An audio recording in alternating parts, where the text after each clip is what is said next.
tardes. El tema de la teórica de hoy es lípidos. Vamos a definir estos lípidos, los vamos a clasificar y a mencionar sus principales propiedades funcionales. Vamos a desarrollar las características físicas y químicas. También vamos a ver aceites y grasas comestibles. También hablaremos brevemente de las grasas aplicadas a la industria. Los métodos de cocción, básicamente frituras y salteados, y desarrollaremos las reacciones de deterioro y las consecuencias de estas reacciones en los sistemas alimentarios.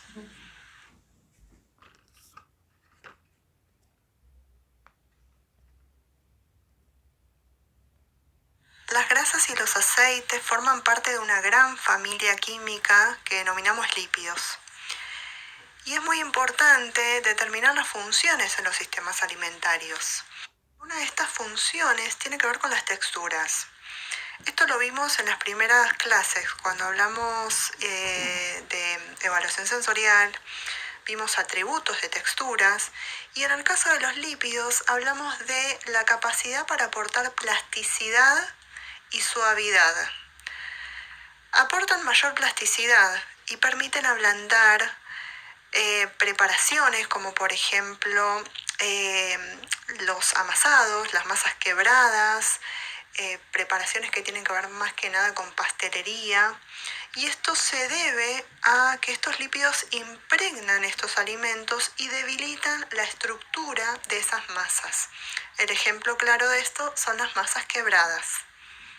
Pero también los lípidos constituyen un medio que nos permite calentar los alimentos por encima del punto de ebullición del agua. Pensemos que cuando nosotros hacemos una fritura superamos los 180 grados. Y esto permite también obtener una textura diferente. Por este motivo, los alimentos tratados con baño de fritura tienen una textura crujiente. Esto se debe básicamente a la deshidratación de la superficie de ese alimento. Otra de las funciones de los lípidos es la de estabilizar emulsiones. Estos lípidos sabemos que no se mezclan con el agua, entonces resultan adecuados para crear barreras o membranas o películas cuya función es precisamente desempeñada por los fosfolípidos. Es decir, estos fosfolípidos son necesarios para estabilizar estas emulsiones. Un ejemplo de emulsiones es la salsa mayonesa. Y por último tenemos el aporte de sabor y de color.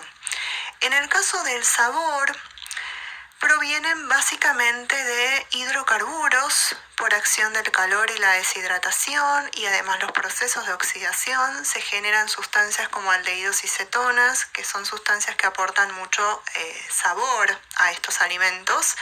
Y en el caso del color, aportados precisamente por compuestos de naturaleza lipídica como son los carotenoides.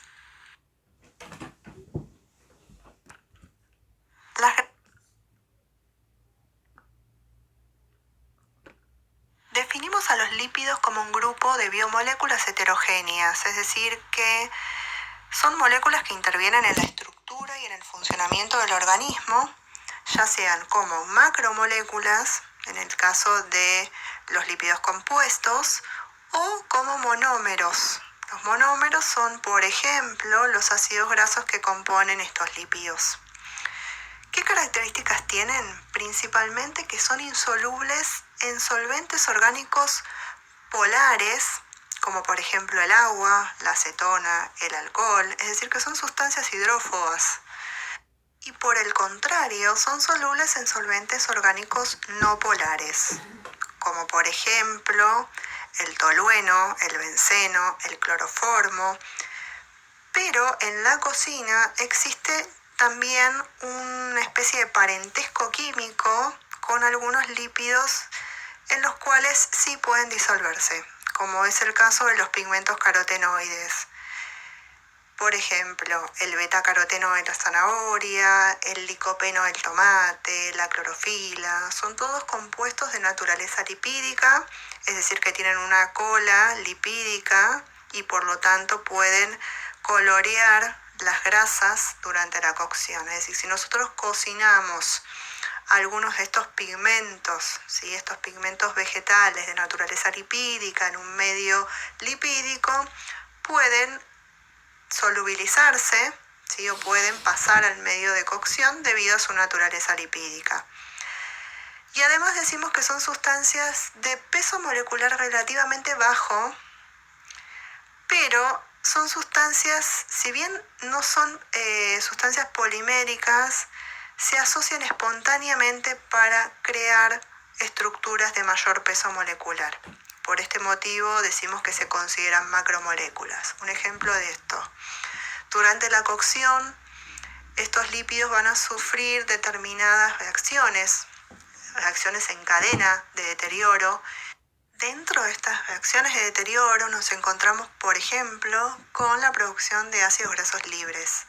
Estos ácidos grasos libres, durante la cocción, van a empezar a aumentar en número y mientras se realice el proceso de cocción a altas temperaturas, y además tenemos otros factores involucrados, como por ejemplo el oxígeno molecular, reacciones de hidrólisis, es decir, rupturas de triglicéridos que forman parte de estas grasas, van a generar mayor cantidad de ácidos grasos libres. Y estos ácidos grasos libres van a empezar a asociarse, y cuando se asocian generan sustancias de peso molecular elevado. Por eso decimos que se asocian para formar estructuras de mayor peso molecular.